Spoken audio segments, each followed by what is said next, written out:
E aí, pessoal, tudo 12 por 8? Rafis mais uma vez aqui na área. Vamos dando uma continuidade àquela nossa série Senta que lá vem Fiz História, que é onde a gente olha um ativo mais aprofundadamente, assim, né? Olhando histórico, olhando dados e o que a gente tem disponível aí. E hoje nós vamos falar do RZTR, o Fundo de Fazendas da RISA, também conhecido como RISA Terrax. Sem enrolar muito, vamos direto para o site. É, Colocando no buscador de vocês aí, se vocês colocarem RISA Asset, RI, de relacionamento com investidores, é o primeiro link que vai aparecer e a gente vai cair neste site aqui.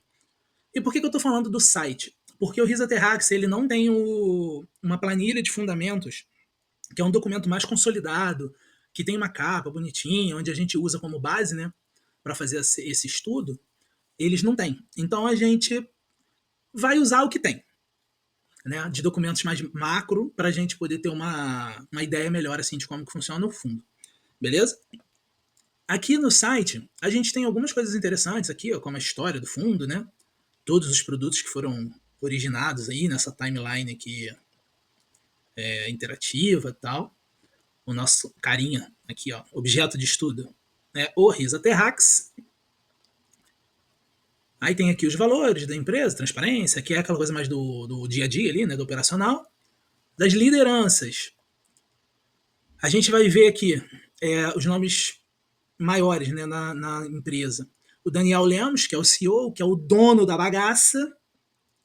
Nós temos o Renato Gerussalmi, que é o cara responsável ali pela parte de crédito da RISA. E nós vamos falar aqui do Paulo, que é o gestor do Terrax.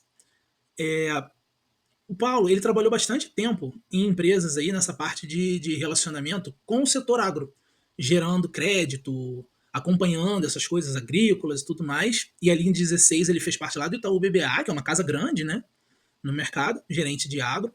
Ou seja, é uma pessoa muito experiente com agro, numa gestora especialista em agro, com muita experiência em crédito e em real estate do agro, né? Então, isso acaba sendo muito bom para o operacional do fundo como um todo, né? Falamos do gestor, aí a estrutura organizacional, que é o que tem, né, dentro da RISA, a empresa, né? Tem a linha de agronegócio, securitização, location, renda fixa, mas tudo mais para o agro aqui. E daqui nós vamos para os produtos, porque a gente quer olhar o Terrax, né, especificamente. Então a gente vai vir aqui em listados no B3, RISA Terrax. Vai entrar essa primeira telinha aqui de overview, mas a gente pula primeiro aqui para a descrição. Qual que é a descrição, né? Do que nós estamos falando? O Terrax ele foi o primeiro fundo listado na B3 para trabalhar com terras, com fazendas especificamente, né? E ele opera nessas três casinhas aqui, de Sale Leaseback, Buy to Lease e Land Equity. Já vou explicar melhor sobre essas três operações aqui, né? Refinanciando produtores.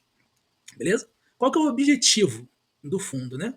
Obter retornos alugando, fazendo arrendamento dessas terras ou na valorização das terras que ele compra.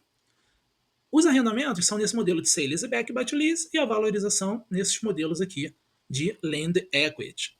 O fundo adquire terras ali no Centro-Oeste, Norte e Nordeste, com produtores que eles já conhecem, né, que eles têm uma experiência em terras que já são consolidadas, para alongando a dívida que eles já possuem para ter o financiamento para eles e garantir uma rentabilidade interessante sobre isso aqui, né? Aqui está de uma forma mais informal, por assim dizer, mas se a gente dá uma olhadinha no regulamento, a gente vai ver assim um pouco mais específico essa questão do objetivo, né? Que é ali a obtenção de renda e ganho de capital em imóveis de produção agropecuária, aqui na produção de grãos, cana, pecuária, atividades agrícolas no geral, e daquele jeito, né? Podendo ser diretamente na aquisição desses ativos ou via fundos imobiliários, FIPs, FDICs, tudo ali relacionado ao imobiliário do agro, beleza? Uma coisa interessante em relação a isso aqui, né, os produtos que eles podem trabalhar, a gestão já explicou que a ideia deles é sempre trabalhar em plantações temporárias. Os produtos onde eles querem investir são produtos de colheita temporária. O que seria isso? Plantações temporárias são essas plantações de ciclo de do ciclo de cultura mais curto e que você tem que ficar replantando. Você planta, colhe, aí tem que plantar de novo. As plantações perenes são aquelas que você planta a árvore fica dando frutos direto, né? Isso aqui, essa parte aqui, ela é mais curiosidade do que o fundo não faz isso, né? O locatário lá que faz. Só que é interessante saber disso, porque a gente não vai ver no fundo, pela visão da gestora, produtos como café, laranja, banana, frutas no geral, porque isso aqui é mais difícil de trabalhar com o agricultor em caso de vou ter que executar o imóvel desse agricultor. Nesse modelo de plantação perene, ele é um pouco mais difícil de operar. Então a gente vai ver mais coisas como soja, milho, algumas coisas de algodão, porque o algodão pode ser tanto temporário quanto perene. Então vai ter alguma coisa de algodão, mais soja e milho no grosso, assim. Beleza? Como curiosidade. Aí aqui no regulamento, a gente vai ver aqui uma coisa interessante em relação a taxa de administração, né? Que quanto maior é o fundo, ele já passou desse 1,5 bi aqui, então dá esse 0,35 aqui de administração, mais esses 1,215 aqui na gestão, que vai dar 1,25, que a gente vai ver daqui a pouco na taxa total. E uma taxa de performance que incide quando o fundo bater CDI mais 2, né? Só que o mais interessante é que aqui eles colocam essa questão da marca d'água, que não é sempre que o fundo bater CDI mais 2 que tem taxa de performance. O fundo, ele, vamos supor, ele está no zero aqui, a marca d'água é zero. Aí ele bateu um CDI mais 2 e gerou taxa de performance aqui. Beleza? No que excedeu CDI mais 2. A nova linha que ele tem que bater para ter taxa de performance é essa primeira aqui que excedeu. E cada vez que ele for batendo, a linha vai subindo, que é essa linha, que é essa marca d'água. Entendeu? Então, vamos supor que o fundo subiu, aí teve a taxa de performance, aí o fundo caiu de novo. Caiu. Se o fundo subir uma segunda vez, excedendo o CDI mais 2, ele não passou a linha anterior. Então não incide taxa de performance. Entende? Isso aqui não tem muito a ver com fundo, né? Tem a ver mais com marca d'água, posso até falar disso em algum outro momento, mas é interessante que eles tenham colocado no regulamento que tem marca d'água, né? Que tem uns que não tem, então você tem que deduzir que tem. Mas muito interessante essa parte aqui. Beleza? Falamos da gestora um pouquinho, falamos dos gestores, dos objetivos. Voltando aqui, falei um pouquinho sobre essas 3 operações, né? De como que o fundo trabalha. Então vamos dar uma olhadinha um pouco mais aprofundada nisso aqui para entender qual que é a tese efetiva do fundo, né? O que a gente compra? Falei aqui um pouco mais formal ali do regulamento, um pouquinho mais informal aqui, mas vamos entender cada uma dessas coisas. Vamos para a tese. Como que funciona? No caso de comprar fazendas e simplesmente arrendar, se o fundo comprasse uma fazenda e colocasse para alugar, o arrendamento seria muito baixo, seria ali por volta de 4, 5% na média. Porém, ele comprou a fazenda e botou para alugar. Né? O arrendamento seria baixo, mas o valor patrimonial da terra, a terra aqui, ela valoriza, e o VP do fundo subiria, porque a terra valoriza, certo? Só que a RISA, ela queria fazer um fundo que fosse competitivo com outros fundos que pagam, né, ali por 9, 10% ao ano, e teve que pensar em como fazer isso, para não entregar um fundo que entregasse uma média baixa de retorno anual, né? Então, como que eles fizeram? Né? Como eles pensaram para ter um retorno ali que faz sentido? Fazer um fundo que ele tem uma dinâmica de fundo de papel, mas é um fundo de tijolo. Como assim? O fundo, ele compra a terra do produtor mais barata. O produtor quer vender, ele compra mais barato, ali, seja por um desconto ou seja por comprar a maior parte daquele produtor, né? E por que o produtor aceita vender a terra mais barata? Porque o fundo ele oferece uma opção de recompra. Ele compra a terra e vira para esse produtor e fala: olha, você pode recomprar essa terra pelo valor que você pagou. E no meio desse caminho você vai me pagando os juros que a gente vai combinar aqui. Essa opção de recompra que volta para o produtor, essa opção de recompra, ela pode ser utilizada para novas aquisições pelo fundo. Então ele recebe o arrendamento combinado com o produtor e numa outra caixinha o produtor pode pagar a recompra da terra. Esse principal que volta, o fundo aplica em outra coisa e o que entra de juros ele distribui para os cotistas. Beleza? Até aqui? Então, passo 3, ele arrenda de volta buscando um ágio ali de 3, 4% na Selic do momento. Ou seja, se a Selic tiver 10%, o Terrax ele recompra a terra tentando colocar um ágio de 2%, 3%. Então ele vai fazer o empréstimo desse dinheiro na fazenda a 12%, 13%. Aí, pô, a Selic subiu para 11%, aí ele vai tentar 13%, 14%. Entendeu? Selic caiu para 8%, aí ele vai tentar 10%, 11% em cada nova compra, no momento que tiver. Beleza? Não está tão claro ainda, mas eu vou fazer um por um para explicar legal.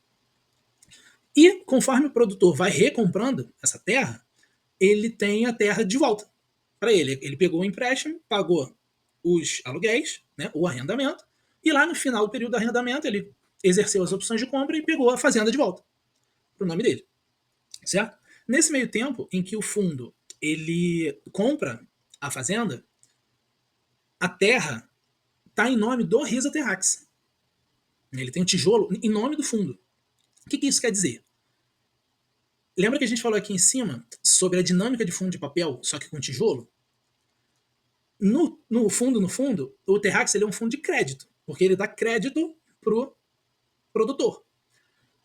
Só que neste conceito aqui do tijolo, ele tem a garantia desse empréstimo já executada, porque ele comprou a fazenda num preço mais barato. Então ela está no nome do fundo já. Então é como se fosse um fundo de papel em que a garantia já está executada, porque ele já tem o imóvel. Se o produtor não pagar, o imóvel já é do fundo, não tem a parte burocrática. Percebe? Então ele é um fundo de tijolo, ele compra a terra com o objetivo de receber os juros do arrendamento. Entenderam mais ou menos? Não está tão claro, mas eu vou entrar em cada uma daquelas 3 caixinhas, acho que vai ficar mais fácil. Qual a vantagem para o produtor de fazer isso? Né? O que o produtor ganha se ele fizer isso? O produtor, ele normalmente pega dinheiro com banco, né, com instituições bancárias. Só que os bancos, eles costumam fazer esses empréstimos em prazos menores, de 4, 5 anos. E algumas vezes em valores menores. Né? Então, o ciclo de plantação, de colheita, ele não é ali tipo reloginho. Então, algumas vezes, esses produtores, eles até acabavam se enrolando com os créditos que eles tomavam com o banco.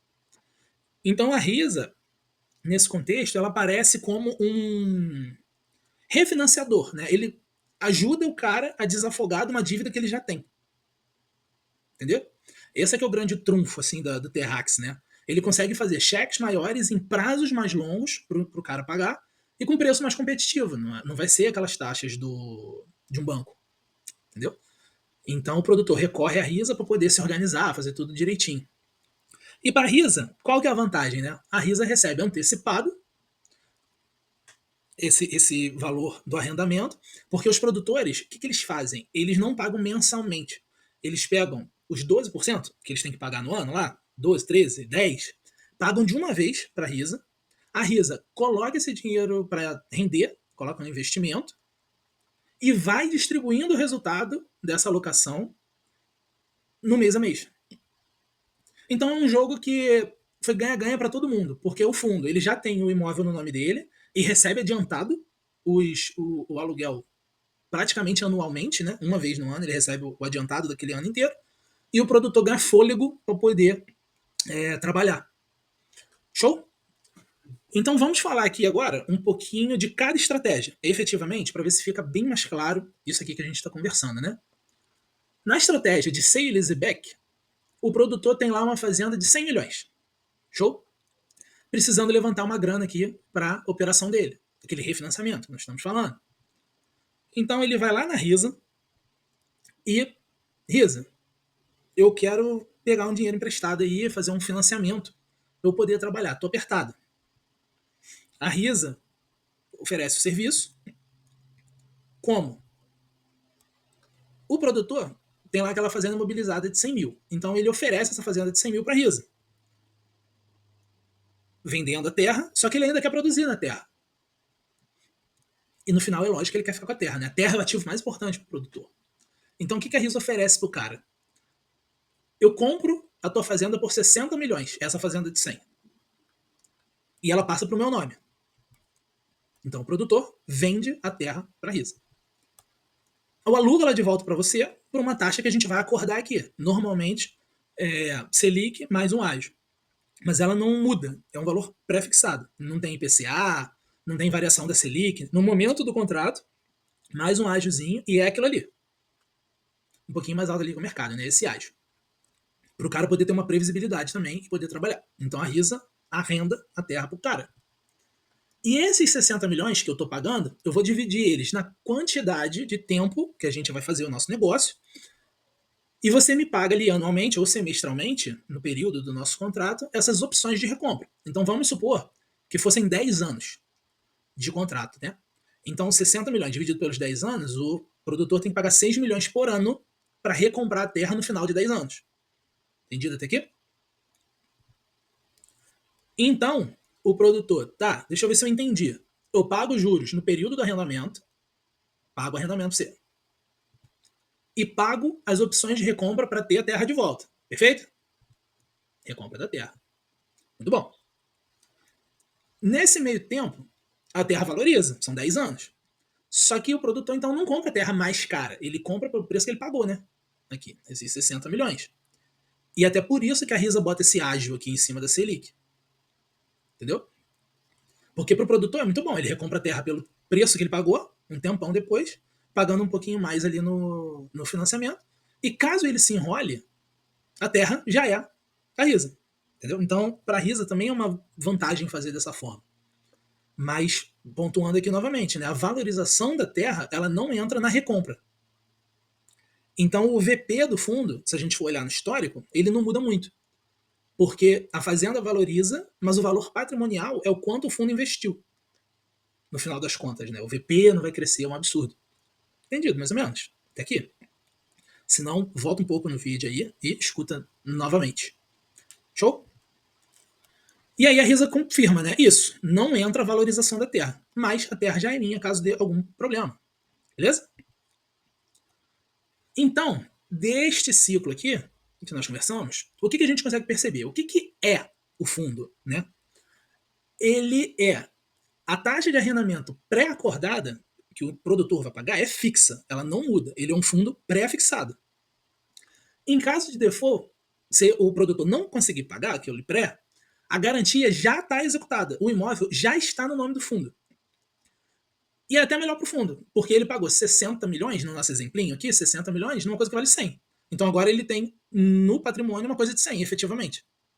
Entendeu? Então é um fundo que, se tiver o calote, é melhor para o fundo, inclusive. Ah, mas em quanto tempo que isso acontece? Caso o produtor se enrole, né?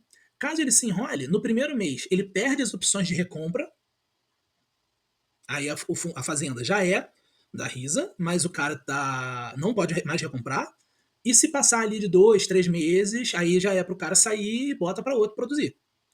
Então é até relativamente rápido que isso aqui ocorre, né?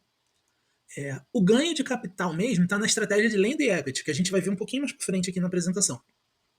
Que é comprar terra para revender. Essa pega a valorização da terra, né? Porque a terra já está em posse do fundo e ela vai valorizando ao longo do tempo. Mas a gente vê daqui a pouquinho. Novos arrendamentos sempre vão buscar ágio em relação ao CDI, quando as opções de recompra retornarem. Como o fundo tem um monte de fazenda, os produtores eles vão recomprando as terras, né? Esse principal aqui vai voltando para o fundo. E aí o fundo tem que alocar esse dinheiro em outras coisas, em novas coisas. Nessa nova alocação, ele vai ver a Selic do momento e pré-fixar uma taxa. Entendeu? Então vai ser sempre um ágiozinho em relação ao CDI. Quando o CDI está subindo, isso é bom, porque o fundo vai ter taxas maiores para receber e vai aumentar a taxa de arrendamento do fundo. Quando o CDI estiver caindo, a taxa de arrendamento vai cair também, porque ele vai negociar ágil em cima do CDI, mas em valores menores. Então a gente tem que ter isso em mente, porque ao longo do tempo essa taxa também vai variar, esse pré-fixado, né? Os produtores pagam adiantado, o fundo aplica no DI e vem reconhecendo mês a mês ali, ou seja, é uma chance baixa de ter calote, né? E o que o fundo não é? Ele não captura valorização imobiliária, o VP do fundo não sobe, exceto naquela parte de land equity, mas as outras não sobe VP. Em momentos de subida de juros, o fundo pode perder para o CDI em, em retorno, porque, vamos supor, como ele pré-fixou a taxa aqui, exemplo, em 10%, se a Selic sobe para 12%, o fundo está rendendo 10%. O ganho vai ser quando os juros caem, na verdade. Que aí você está recebendo 10 com o fundo. Está recebendo 10 do fundo com a Selic a 8. Percebe? Hoje o fundo está com arrendamento em 15%, se eu não me engano. Mais lá para frente no relatório gerencial a gente vai ver isso. Então, com uma queda da CDI, ele vai se tornar muito atrativo. Certo? E o que ele não é? Muito claro sobre esses rendimentos antecipados. Mas isso aqui a gente vai falar mais para frente. Não vamos falar agora. Na estratégia de buy to lease, o que a gente tem? A gente tem a RISA já concuminada aqui com o produtor. O produtor ele quer comprar a fazenda dessa senhora dona moça aqui. Só que o produtor não tem o dinheiro todo para comprar aquela fazenda. Então ele vai fazer aqui um negócio conjunto com a RISA. RISA, você entra no negócio comigo? A senhora dona moça tem um terreno de 100 milhões. Vamos lá. Vamos comprar o terreno da senhora dona moça, vendendo por 100 milhões. Então a RISA compra 80% da área dessa fazenda aqui, pagando metade do valor, o que faz com que o hectare para a RISA fique mais barato. Enquanto que o produtor ele paga os outros 50%, só que numa área muito menor. E por que a RISA faz isso? Para ela poder fazer aquela oferta de recompra. Conforme você for me pagando, eu vou te oferecendo cada vez mais área dessa fazenda que você quer. Só que para ser interessante para mim, eu preciso comprar uma área grande agora e ir te vendendo ao longo do tempo. Então vai cair naquele mesmo caso, em que o produtor ele vai pagar a terra na opção de compra, né? Só que aqui não é recompra, eu falei recompra, mas numa opção de compra, porque ele está comprando a parte que a RISA comprou da dona senhora moça aqui. E vai fazer um arrendamento também. Então a gente vai ver que os dois compram a terra, esse cara, ao longo do tempo, vai pagar a parte que é da RISA, como a gente viu aqui, vai pagar a parte dela, e a RISA vai arrendar, nesse meio do caminho, para a produção do cara. Naquele mesmo esquema. Ele vai arrendar de volta, taxa pré-acordada, contrato de arrendamento, e a mesma coisa. Eu vou pagar os juros do arrendamento, pagamento do arrendamento, e no final, com todos os pagamentos da terra feito, essa terra passa a ser do produtor. Entendeu? Os 80% vão ser divididos, a área, né? Os 50 milhões vão ser divididos anualmente, esse cara vai pagando, e aí, no final do período, a terra é vendida para ele novamente. Sem a valorização da terra. Muito parecida lá com o sale leaseback. Em resumo, sale leaseback, o produtor ele tem a terra, vende para a RISA e recompra para ele. O buy to lease ele se junta com a RISA para comprar a terra de um terceiro. Beleza? E no modelo de land equity, que é o modelo de valorização, aquele que a gente acabou de falar em uns minutinhos atrás, a ideia é comprar a terra, vai trabalhar em cima dessa terra aqui, melhorando ela, tornando ela mais produtiva, o que seja, na expectativa de ter uma valorização dessa terra e vendê-la lá para frente. A ideia da RISA no longo prazo é ter 70%, 80% em sale leaseback e uns 30%, 20% em land equity. Porém, nesse início, né, nesses primeiros anos, essa estratégia de land equity ela não gera retorno mês a mês. Então ela está no percentual mais baixo, conforme o fundo for ganhando tamanho, esse percentual pode ir aumentando aqui para casa dos 30%, justamente porque essa renda recorrente lá dos arrendamentos garantem um retorninho massa. Show? Como informação, essas compras aqui, né? Os lugares mais disputados aí, né, para essas compras de terra são esses aqui, né? A Faria Lima das Fazendas, ali em Rio Verde, Goiás, Luiz Eduardo Magalhães na Bahia, Sorriso, Mato Grosso, Lucas do Rio Meio, Mato Grosso, Sinop, Mato Grosso. São alguns nomes onde as fazendas são bem disputadas, assim, né? Show de bola? E com isso, acho que a gente pode falar agora um pouquinho mais do histórico em si, né? O que o fundo fez desde o início, né? Desde o seu início. O fundo começou lá em setembro de 2020, fazendo o seu IPO. Não conseguiu captar tudo lá na primeira vez, né? A IPO, a taxa é cara, foi mais de 4%, mais. Foi uma coisa mais institucional até. E não tinha tanta informação justamente por ser institucional. Mas conseguiu comprar já algumas das primeiras fazendas, rapidamente alocou tudo do da primeira emissão, né? Aí logo em março ali, ó, acabou em dezembro de 20, em março de 21 já meteu a segunda emissão, em que no VP captou tudo, muito bom também, comprando mais fazendas aqui, ó, captou tudo mais o lote adicional e alocou tudo ali em 7 meses, com compras com preço por metro quadrado um pouco maiores do que ele tinha feito anteriormente, né? Mas com uns arrendamentos melhores. Então ele pagou mais, mas conseguiu mais retorno. Em resumo, é isso. Aqui em agosto alocou tudo, como nós falamos, né? Em julho, o fundo, em uma das fazendas, né, fez um novo contrato de arrendamento na fazenda da Bahia, em que ela tinha sido adquirida por um modelo de Land Equity e virou um modelo de Buy to Lease. O fundo comprou a fazenda por 70 e fez o modelo de Buy to Lease a 140 pro locatário, né? Então foi uma tira ali, pô, 19%, pô, pelos próximos 10 anos. Então, muito bom, muito bom essa movimentação. E foram exercidas aqui duas opções de compra. Das opções de compra que a gente falou, o grupo Fritzen, um dos locatários, pagou 8 milhões de principal de volta para o fundo e o grupo Schaeffer pagou 4 milhões de volta para o fundo, exercendo as suas opções de recompra. Então, ali em 7 meses, como a gente falou, tinha alocado tudo, sem grandes problemas, né? Pagando 90 centavinhos. Isso aqui era como era a DRE.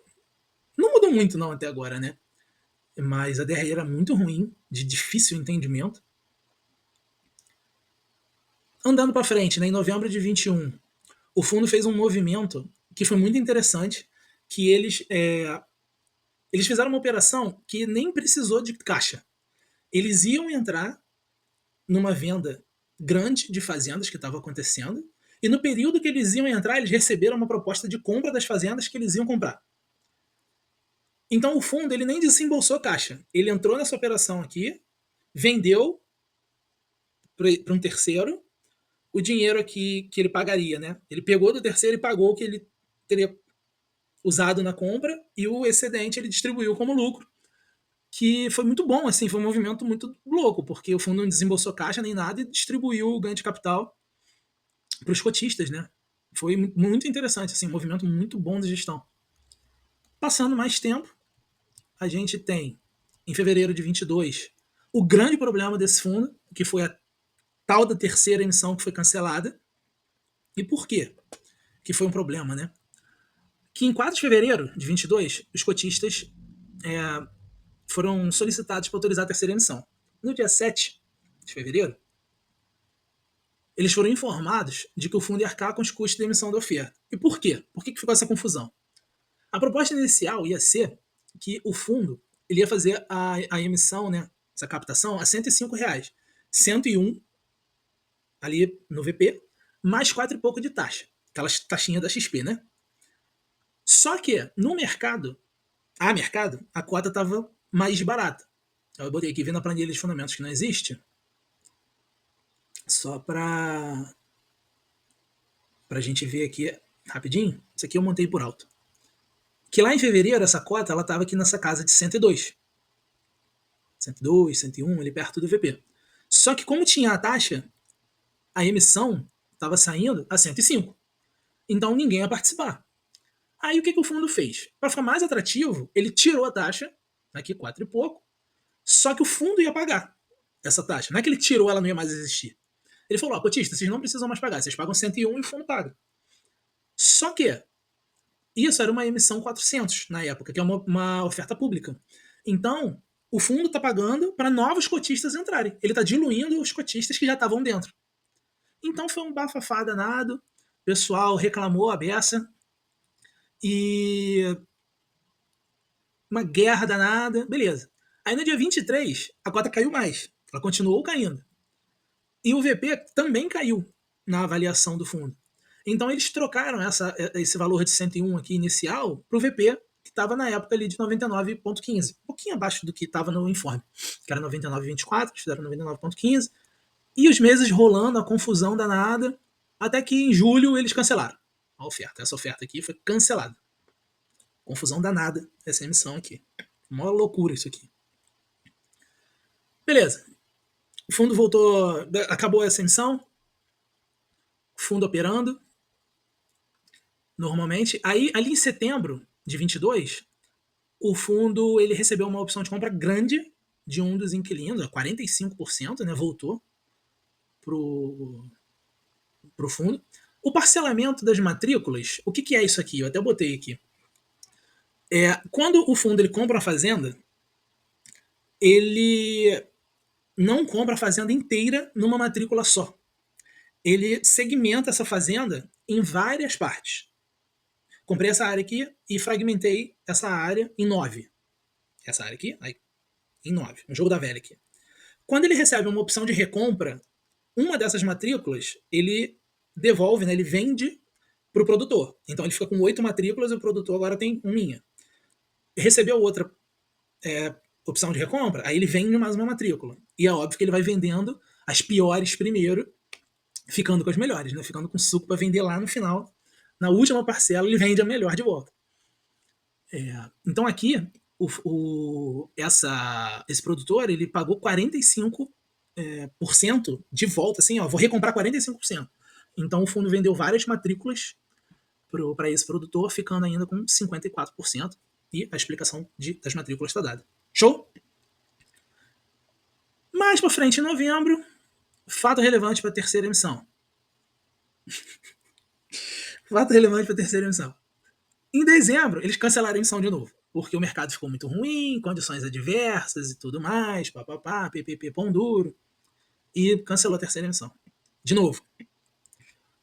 Em dezembro também, o fundo adquiriu uma participação aqui, societária por 40 milhões, em 17 propriedades. Na estratégia lá de Land Equity, né? Foi uma compra boa, abaixo do preço por hectare, médio do fundo, né? E tá com os imóveis lá para Land Equity. Show?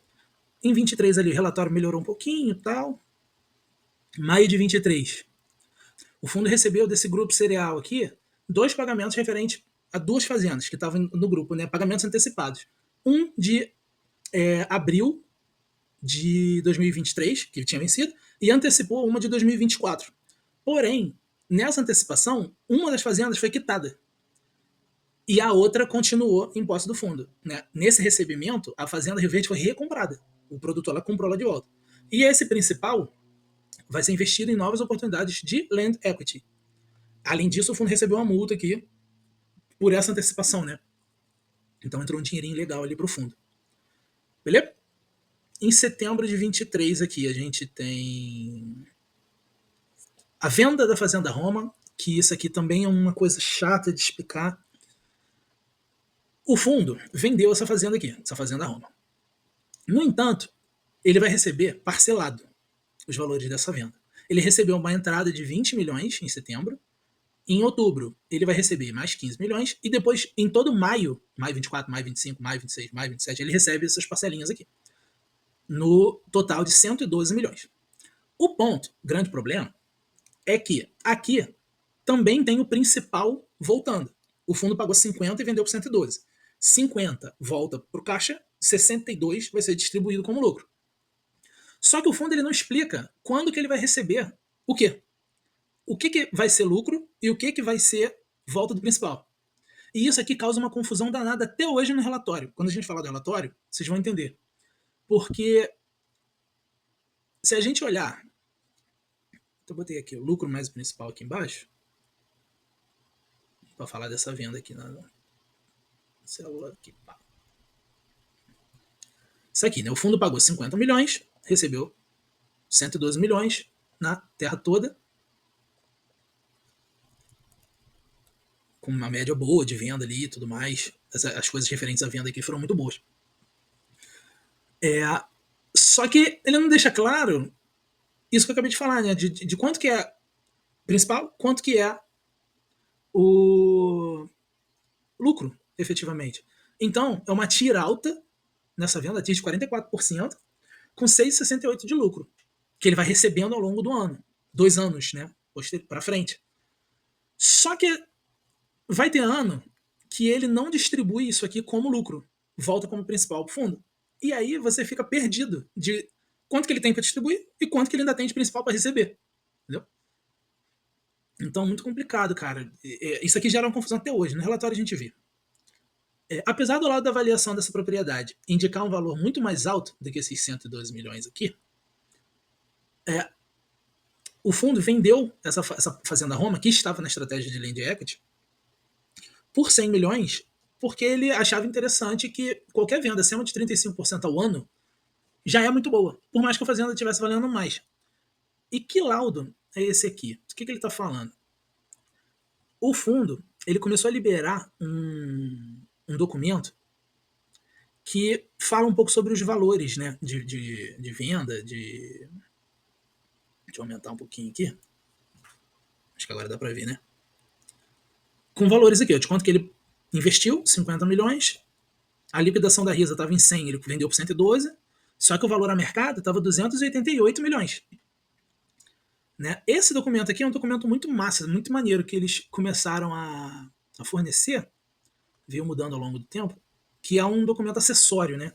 Sobre investimento em terras e tudo mais. Que é muito legal, esse aqui é muito maneiro. Falando sobre terras no Brasil, de uma forma geral, e o que eles olham para fazer uma compra, né? Qualidade do solo, clima.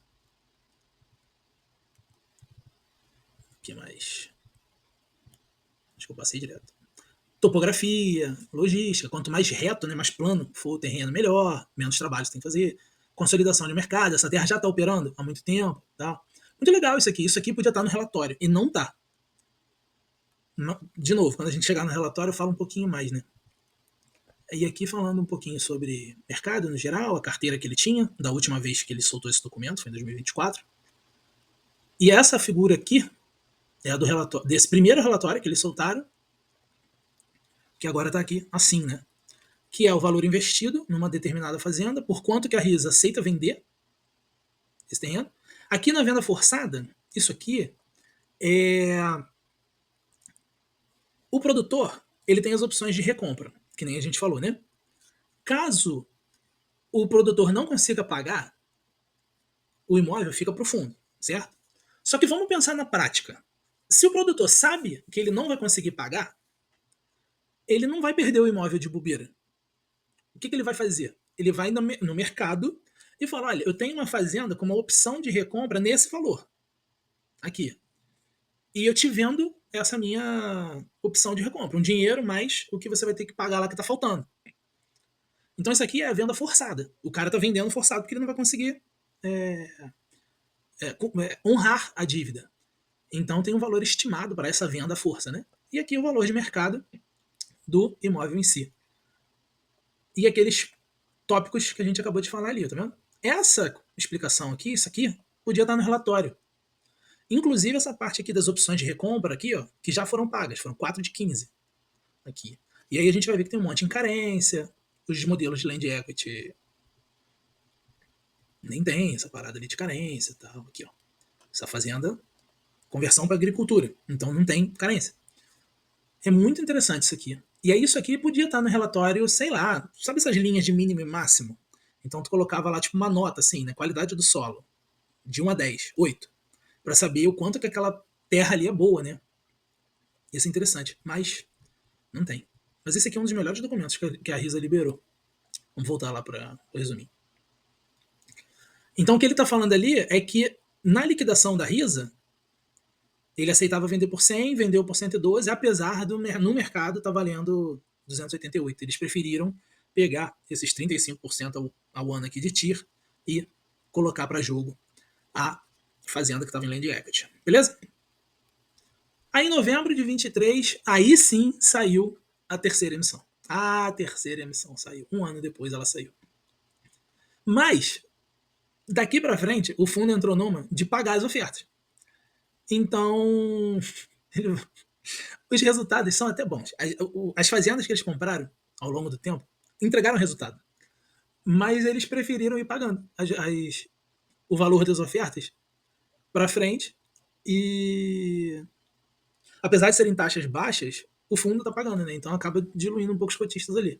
A gente tem que acabar com isso aqui, ó, botar isso aqui no talo para o cotista pagar. Porque é chato ter que pagar, mas eu não quero ficar pagando para gente nova entrar no fundo que você é cotista. Entendeu? Em qualquer fundo isso é ruim. Beleza. Aí captaram aqui um valor para alocar. A emissão acabou em 23 mesmo, em dezembro, então muito tranquilo. Em janeiro eles já abriram outro e já fecharam outro também. Fazendo várias compras ali num período rápido de tempo, com preços bons, até isso aqui não tem do que reclamar.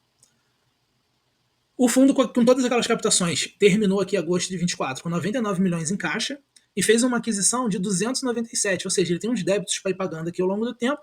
Só que conforme ele recebe as recompras dos produtores, ele usa esse valor que entrou de principal para pagar essas parcelinhas aqui. Então a gente nem vai sentir tanto impacto disso. Liberação daquele documento que a gente falou ali, né, investimento em terras agrícolas, que a gente acabou de falar. Fez uma operação aqui também boa, gerando um valor profundo. E aqui melhorando contratos e tudo mais, tal. Muito bom nesta parte aqui. Então daqui do histórico feito, né, o que a gente consegue ver, né? Que o fundo ele tem aqui por tese comprar terras que sejam naquele modelo de sale and back, buy lease ou land equity, sem locação, né, esse último aqui, com terras pré-fixadas, que não capturam valorização patrimonial, a não ser o modelo de land equity, terras pré, se o juros subir depois dos contratos firmados, o fundo tem uma atratividade menor, com juros caindo, o fundo fica mais atrativo. Com a volta dos capitais via opção de recompra, os novos contratos vão estar sempre procurando um ágio em cima do CDI. Casos de default são vantajosos para o fundo, como nós vimos, e busca atuar em culturas temporárias e não nas perenes. As perenes são mais difíceis de lidar com o agricultor. Show? Tudo isso que a gente falou agora, vamos ver um pouquinho disso em números, né? No final das contas. Aqui a gente tem a distribuição de proventos ao longo do tempo, sendo que esse menor valor aqui foi exatamente na segunda emissão, que aumentou o número de cotas, né? Então, se a gente for pegar uma progressão aqui, a gente vai ver que os proventos estão aumentando ao longo do tempo, né? Conforme ele foi adquirindo novas coisas. Esse pico maior aqui, ó, de 1,20 e tudo mais, 1,25, foi da venda daquela operação lá, que eles nem colocaram dinheiro no caixa, dinheiro do caixa, né? De venderam a fazenda sem nem ter pago, e aí distribuíram bastante por um tempo, depois voltou à normalidade do operacional ali legal, na casa dos 90, 85, 90 centavos. Venderam a Fazenda Roma, que é aquela parcelada, receberam 20 milhões, depois 30 milhões e distribuíram esse valor aqui.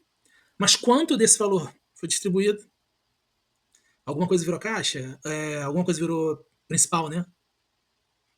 Não sabemos. Mas distribuíram mais, depois voltou a uma normalidade aqui de novo. Terceira emissão, aumentou a quantidade de cotas, usou um pouquinho das reservas ali para manter na casa de 90. Quarta emissão, aumentou mais ainda a quantidade de cotas. E em novembro, se a gente for pegar o recorrente do fundo, a gente vai ver que ele ficou ali na casa de 90, R$1, né? Em dezembro ele passou para 1,5 e a tendência é que ele fique na casa de R$1, 1,5 ali no recorrente, sem as parcelas a serem distribuídas como ganho de capital. Mas isso aqui também gera uma confusão. Quando chegarmos no relatório fica mais fácil. A cota oscilou bastante, né? Ao longo do tempo aí. Não pegou lá a época da pandemia e subiu bem, caiu bastante. Em 2023, aqui foi um período terrível macro, né? No Brasil, então ela caiu bastante. Depois subiu praticamente todo o ganho de novo. Caiu tudo de novo. A Selic disparou, né? Então, o fundo não ficou tipo, tão atrativo assim, apesar de que hoje ele paga ali bem perto da Selic, né? Taxa de arrendamento tem 15% no fundo. Fazendo uma comparação aqui ó, de valor patrimonial e preço de mercado, a gente vai ver que o patrimonial ele só subiu legal quando ele vendeu as fazendas de land equity. Foi aquilo que a gente falou, tá vendo? Que nos modelos de arrendamento não tem valorização patrimonial. Então esses picos aqui foram na venda das fazendas. Enquanto que o preço a mercado foi essa confusão danada aqui, muito parecida com o gráfico aqui de cima.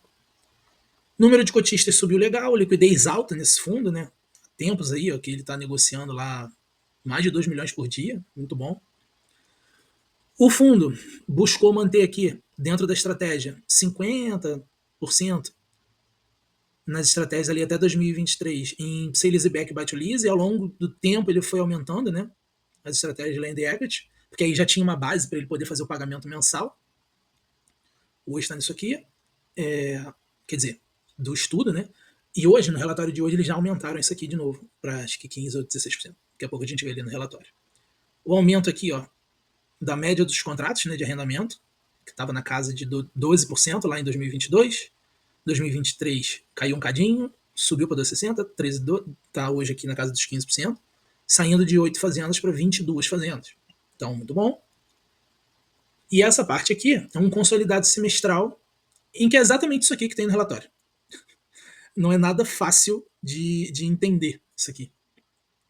Né? Porque como o fundo ele recebe antecipado e coloca os valores no CDI para distribuir mensalmente, as receitas mensais não são nem um pouco claras, assim, quanto que ele recebe mensalmente de cada distribuição dessa, né? Não é tão difícil de fazer, mas eles insistem em falar que é. Você botar que recebeu tanto no mês, referente a um ano inteiro, e dividir aquele valor por 12. Né? Ó, recebemos isso está investido e a gente vai distribuir isso aqui por 12. Como já são 22 fazendas, 20 sem ser do modelo de land equity, é difícil você saber quanto que está realmente em arrendamento, né? Nessa receita imobiliária aqui. É bem difícil de saber. E taxa de performance e tudo mais, o fundo distribuindo aqui na casa de 100%, né? Ao longo dos semestres. Então, bem tranquilo. Na venda da fazenda parcelada, né?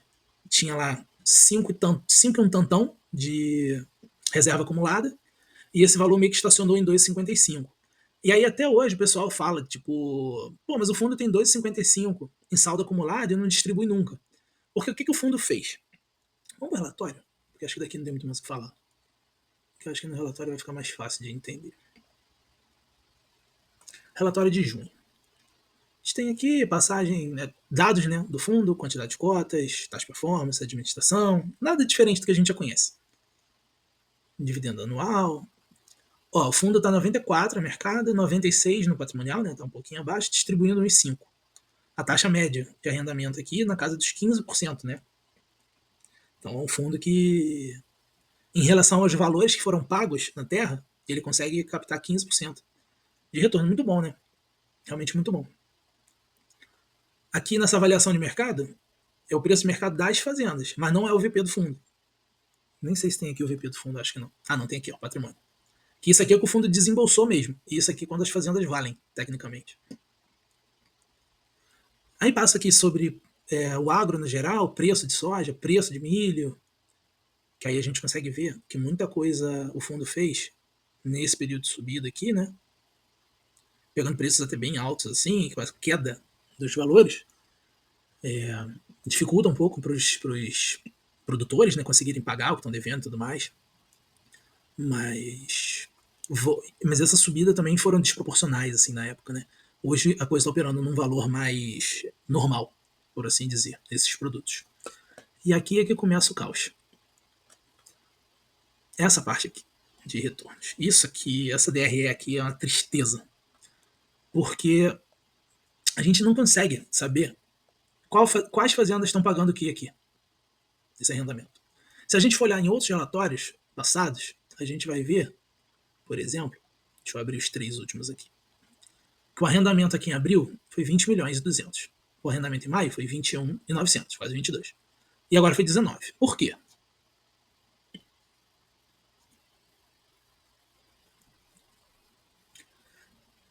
Então isso aqui não dá para avaliar muito não. Na normalidade, o fundo vai estar operando aqui entre 1,5 e R$ 1. Uma coisa que o pessoal criticou muito, né, nesse último relatório foi que a partir do finalzinho de 2024 eles começaram a colocar guidance. Isso aqui. E aí esses valores aqui mudaram, né? Isso aqui, no relatório do mês passado, ele estava 1,5 para junho e julho. Aí, junho, ele pagou 1,5 e aqui ele mudou para R$ 1. Por quê? Por quê, né? A gente vai ficar sabendo como, né? Eles não falaram. Espero que no próximo relatório eles falem alguma coisa. Mas eles não comentaram. Porém, a coisa vai girar entre 1 e 1,5 mesmo. Faz parte desses arrendamentos aqui. E isso aqui é que causa confusão. Porque isso aqui, esse saldo acumulado, ele contabilizou toda distribuição da venda daquela fazenda parcelada.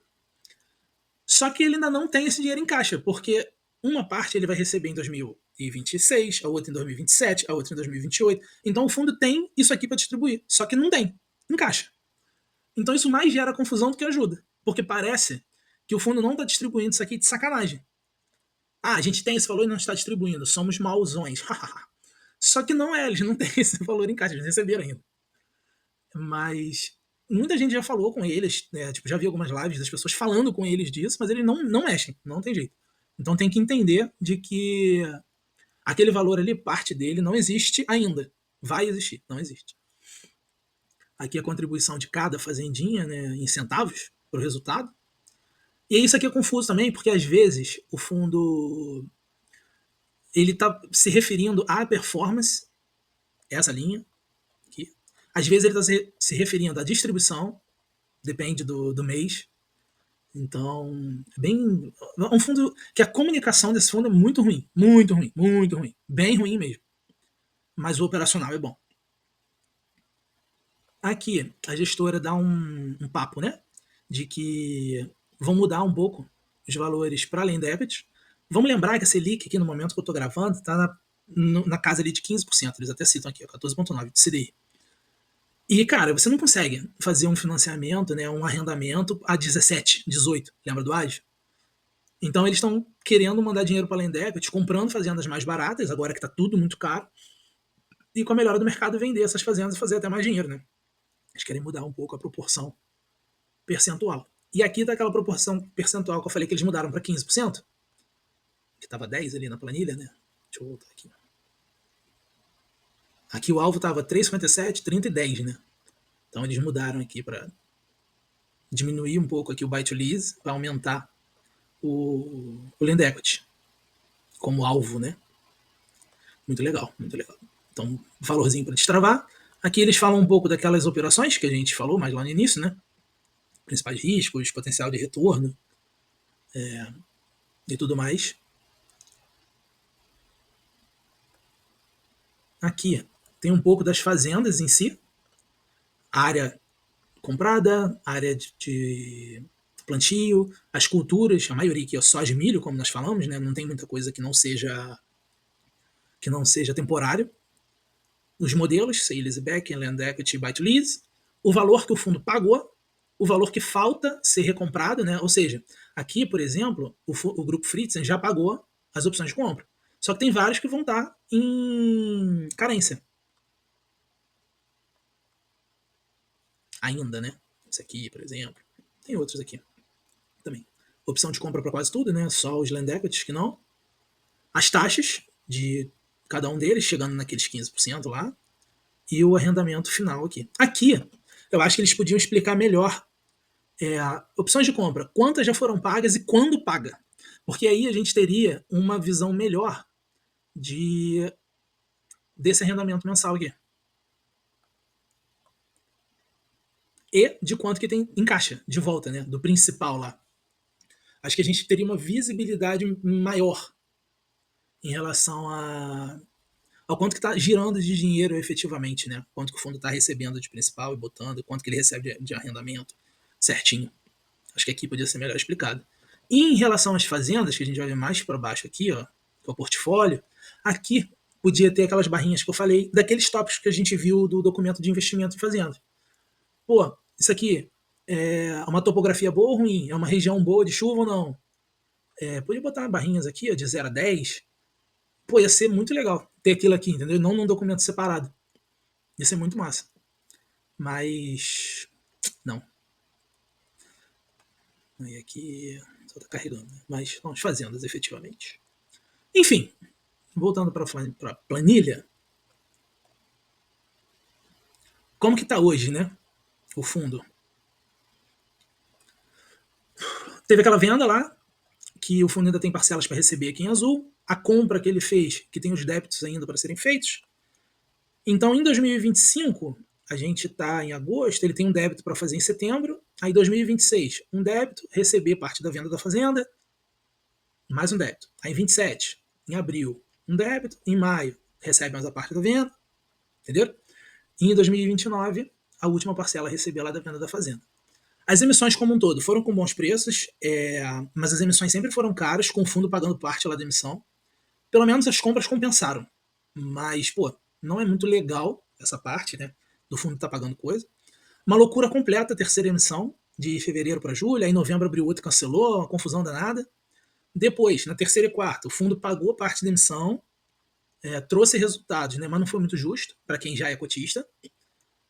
Os movimentos que eles fizeram até agora foram muito bons, todos entregaram resultados e bons resultados até aqui. Né? As compras em land equity também foram boas compras, pagaram barato nas terras e conseguiram vender bem acima. Né? As vendas aqui ó, com baita lucro, na média de 112% de lucro e TIR de 31% ao ano. Não dá para reclamar, né? As alocações foram rápidas, adquiriram rápido depois das captações, né? Que é muito bom. O relatório veio melhorando, porque ele era muito ruim, tinha nada de informação, mas não quer dizer que seja bom hoje, né? Não tinha informação nenhuma, abriram um pouco a DRE, mas esse recebimento diferentão que eles recebem no início do ano e colocam uma parte mensalmente, tudo mais, que eles não explicam direito, é uma confusão danada, é muito ruim de entender. E daquela parte das vendas que eu falei, que também não é claro quanto que virou principal, o quanto que vai ser distribuído como lucro. A comunicação tem muito que melhorar. No relatório, tem coisa que às vezes não bate, no próprio relatório ali, a distribuição entre as linhas no relatório, né? Às vezes ele informa um negócio aqui, aí mais pra frente informa a mesma coisa, só com um valor diferente. Enfim. As informações de seleção das terras podiam estar mais visuais, aquela questão das barrinhas que eu falei, por exemplo, eu acho que seria legal. A reserva atual em caixa da venda lá podia ser mostrada, porque aqui tem lá é tudo que o fundo tem para receber, lá para distribuir. E a gente não consegue saber efetivamente o que e quando vai acontecer, né? Isso é muito ruim. E nos pagamentos antecipados também podia ser melhor especificado quanto que o fundo recebeu. Não vi atrasos relevantes na divulgação, né, dos relatórios e tudo mais.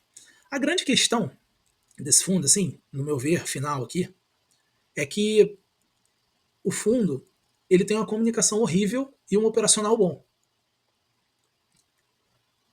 Tem uma comunicação horrível e um operacional bom. Então, investir no fundo, a gente vai ver coisas. Tipo isso aqui, ó, leitura boa de cenários, o fundo sabe transitar bem ali na hora de comprar e vender coisa. Não tem indexador ao longo do tempo, o fundo é pré, não tem vacância, porque o fundo não quer ficar com. O produtor ele não quer ficar com a terra parada. Então não tem vacância, no geral. Só no Land Equity que ele já compra a terra vazia, né? Como o fundo é pré e bem alongado, não teve inadimplência, nada do tipo, mas a comunicação é bem ruim, os relatórios bem medianos, não tem planilha de fundamentos, a gente não consegue ver um históricozão completo, maneiro. Se a gente for lá no site, tem até algumas coisas aqui, ó, retorno-alvo, mas é isso aqui que tem. Não tem muito além disso aqui, entendeu? Histórico é só esse retorno aqui. O resumo contábil não tem de maio para trás, entendeu? Isso é muito ruim, pô. Isso é muito ruim. A cotação histórica e volume, portfólio e aqui os documentos, né? Dos relatórios. Política ambiental, relatórios. Enfim. Voltar para a planilha aqui. As aquisições foram boas, as reformas, por enquanto, medianas, né? Não teve tanto investimento assim em terra. O que teve, vendeu bem no modelo de Land Act lá, que eles trabalharam uma terra e venderam lá com lucro absurdo. Mas, no geral, quem faz as melhorias é o próprio produtor. As vendas foram muito boas, expansões nunca teve. As emissões eu botei bem medianas aqui, pelo fundo pagar, né, parte das emissões. Taxa de gestão. Eu não gosto de taxa de performance, não escondo de ninguém isso. 1,25 até um pouquinho alto ali, mas beleza. Agora taxa de performance eu não gosto. Principalmente porque isso aqui vai começar a incidir muito quando o CDI cair. E aí o fundo fica pegando taxa de performance direto. Até aquela questão da linha d'água, né? Tem isso também. Mas por um tempo ele vai pegar só porque a Selic caiu e não porque o fundo está entregando mais. As cotas a mercado bem mediano ali, né? Bem parelhas com o VP. Alavancagem, muito bom. Nunca teve, né? Alavancagem, o fundo nunca fez alavancagem, isso é muito legal, na minha visão, muito bom. O caixa, também ali tranquilo, mas difícil saber quanto que tem especificamente, né? Nos caixas em si. Deixa eu aumentar aqui. Bem diversificado, bons lugares. Os imóveis também bem diversificados, né? Fazendas de bastante coisa e tal. Não tem muito o que reclamar de tudo. A qualidade dos imóveis não dá para avaliar tanto assim, porque a gente não tem tanta informação de cada fazenda. E é até difícil, né, para quem trabalha com imóvel, saber ali aqueles requisitos de avaliação de uma fazenda, se é muito bom, se é muito ruim e tal. Então eu botei média, mas é porque eu não sei avaliar. Não quer dizer que a fazenda seja mediana, entendeu? Ainda, eu vou aprender a avaliar. Muito bons cap rates, assim, né? As médias de aquisição ali na casa de 18.800, pô, muito bom isso aqui. Sendo que as médias que têm acontecido no mercado normal são na casa de 58, 60 mil reais o metro quadrado. O fundo adquire por 18, comprando mais barato, lá no início do vídeo. Então, muito bom. Os arrendamentos cresceram pelas novas compras que o fundo fez, porque no mesmo arrendamento não vai crescer, pré-fixo. A não ser que tenha uma discrepância muito grande, se ele subiu muito, e aí ele faz um aditamento com o produtor. Tipo assim, cara, ficou muito discrepante, vamos reajustar? Mas no geral a tendência é que não suba. Os proventos subiram bem aí ao longo do tempo também. E comprando o fundo via mercado, né? Tá ali na casa de 17 mil metros o hectare, né? Então, muito legal. Aqui usar como base não é nem 1,5, usar entre 1 e 1,5 nos proventos. Mas por fim, para terminar, o vídeo já está bem longo. Acho que não é um fundo tão fácil de explicar assim, né, no todo. Mas operacional muito bom. Os imóveis, né, as fazendas ali bem produtivas, com bastante tempo de produção já. A comunicação do fundo é que é muito ruim e que para mim faz com que o cotista ele precise colocar um risco maior no fundo para recebimento de proventos num risco maior, entendeu? Vai ser aqueles ativos bem mais arriscados assim da carteira, né? Mas para exposição no agro, para mim é um dos mais seguros, justamente por ele ter essa dinâmica de crédito com a garantia já executada. Então, se você tomar um calote, não é um grande problema, não vai ter nem dor de cabeça em relação a isso. E para o fundo ficar top, era só ele se comunicar melhor. E isso faz com que ele esteja na parte alta de risco, né, na minha visão. Mas é isso, pessoal. Espero que deem para tirar algumas coisas, né, do vídeo aí, algumas explicações mais aprofundadas, assim. Se ficou alguma dúvida, alguma coisa, deixe nos comentários aí embaixo. E a gente se vê no próximo vídeo.